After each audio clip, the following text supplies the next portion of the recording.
Bonjour à tous, nous allons voir un sujet sensible, la loi qui encadre la détection en France. Première chose, est-ce que la détection est autorisée en France? Donc la réponse est simple, la détection est autorisée en France, là aucun souci, la réponse est oui. Maintenant, est-ce que l'on peut détecter n'importe où, n'importe quand, n'importe comment? Là, la réponse est non.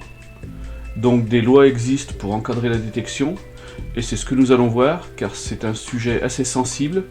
Pour certains, la détection n'est pas autorisée, pour d'autres, la détection est autorisée, pour d'autres encore, la détection est tolérée. Donc nous allons voir exactement dans les lois ce qui est autorisé et ce qui ne l'est pas. Un des premiers textes de loi qui fait jurisprudence, si je le reprends tel quel, il dit simplement « La loi précise que nul ne peut utiliser un matériel permettant la détection d'objets métalliques. » Certains s'arrêtent là et disent que, d'après ça, la détection est interdite.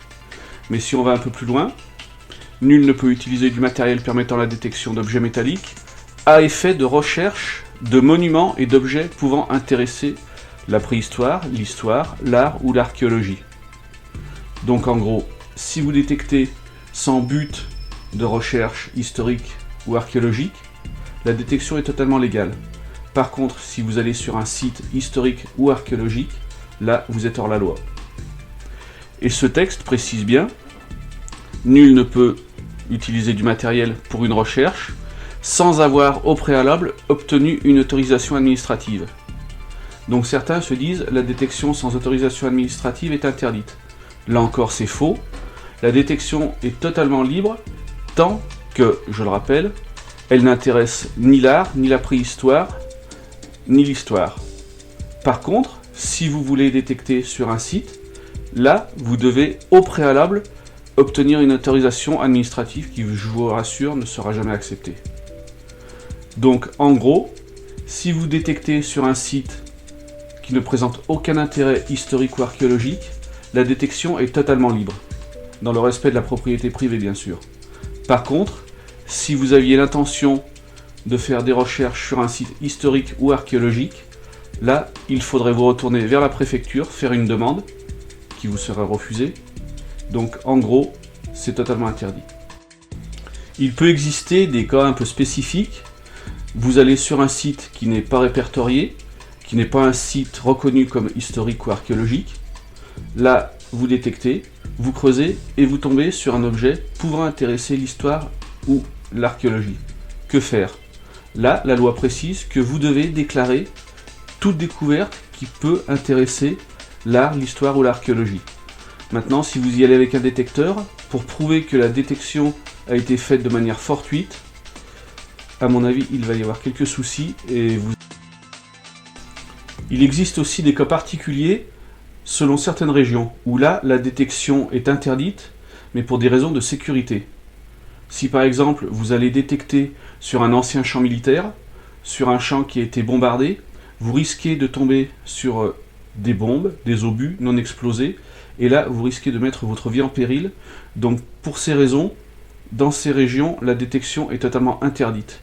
Non pas pour l'intérêt historique ou archéologique, mais simplement pour la sécurité. Une nouvelle loi est apparue en juillet 2016. Que dit cette loi? En gros, pour tout propriétaire détenant un terrain avant juillet 2016, cette loi ne s'applique pas. Par contre, tout propriétaire détenant un terrain après juillet 2016 est soumis à cette loi. Et cette loi stipule que tout objet trouvé sur ce terrain appartient à 100% à l'État. Donc vous n'avez plus aucun droit sur les objets découverts et l'État peut s'en saisir sans aucune rémunération ou compensation. Ce qui fait que tout ce que vous pourrez trouver, soit vous le déclarez et vous vous engagez à le donner à l'État, soit vous le gardez, mais dans ce cas-là, mieux vaut ne rien dire pour être tranquille. Maintenant, vous venez à découvrir quelque chose d'intéressant, que vous avez découvert sur un terrain ne vous appartenant pas, en ayant bien sûr l'accord du propriétaire. Dans ce cas-là, que se passe-t-il? Il n'y a aucune loi spécifique qui indique ce que vous devez garder, ce qui vous appartient ou ce qui appartient au propriétaire.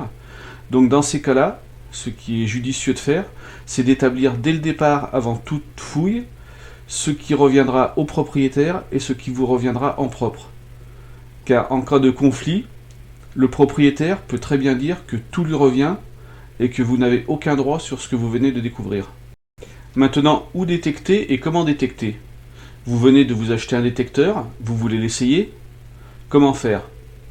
Donc vous choisissez un terrain, vous allez dessus, vous commencez à détecter. Seulement là, vous êtes hors la loi. Il faut savoir qu'en France, aucun terrain n'est à l'abandon et n'appartient à personne. Soit le terrain est au domaine public, soit le terrain est du domaine privé, mais aucun terrain n'appartient à personne. Donc la première chose, demandez l'autorisation au propriétaire. Deuxième chose, bien établir avec le propriétaire ce qui se passe en cas de détection.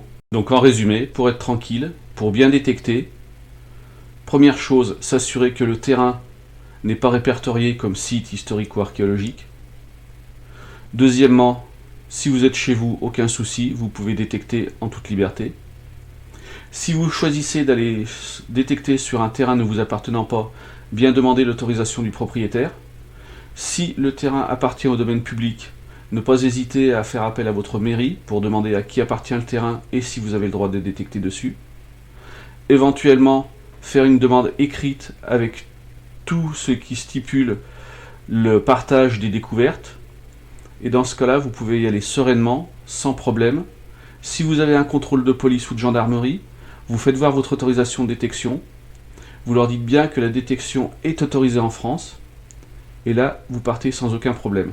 Par contre, ne vous amusez pas à vous arrêter dans n'importe quel terrain, détecter, faire des trous n'importe où. Là, vous n'aurez que des ennuis. Vous allez dégrader l'image du détectoriste et vous vous engagez à éventuellement des poursuites de la gendarmerie si le propriétaire venait à porter plainte.